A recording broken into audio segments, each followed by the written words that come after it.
Alright mga master, so welcome back ulit sa ating YouTube channel. Ayan, so today guys, anong ginagawa natin dito is nakakikay tayo ng lupa. So pinapantay na natin dito yung lupa natin, and then tinatabo natin doon.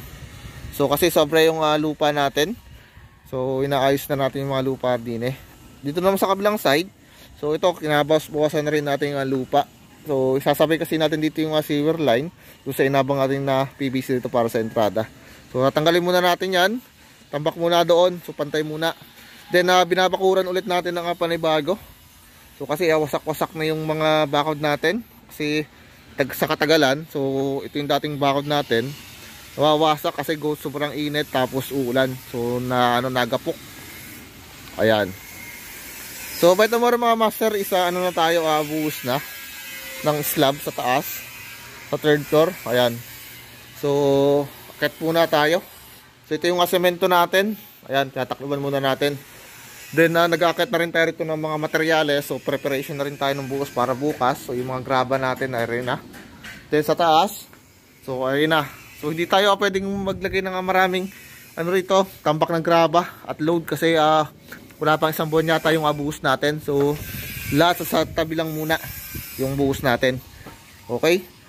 So sa taas naman tayo. Ayan. So dinigay na, tapos na. Ayan. So nayabang ko na rin kanina yung electrical layout para dito. Okay, so tapos na yung para sa mga ilaw natin. Ayan. So kompleto na rin naman yan mga master. So ito, so abangan nyo na lang yung separate video dyan. So explanation na lang kasi common na lang din yung ginawa natin, yung mga ilaw natin din Ayan. So tapos na rin natin ang bakalan. So kompleto na rin naman. Wala na. Then buhos tayo bukas.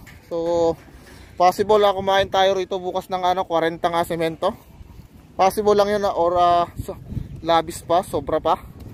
Kasi yung ating bika na lang din Ayan, hintayin yung ating mga canopy. So lalo na rin So makapal kasi yung buhos natin dyan sa canopy. Ayan. So ayan.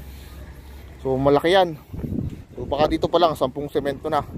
So dito naman wala nang problema rito. So konti na lang yan. So yung mga biga lang naman kasi rito yung kamatao kumain ng semento. Okay, so yun lang mga master. Bali tapos na. Abangan natin lahat yung ating electrical. Okay, so yun lang mga master. Thank you.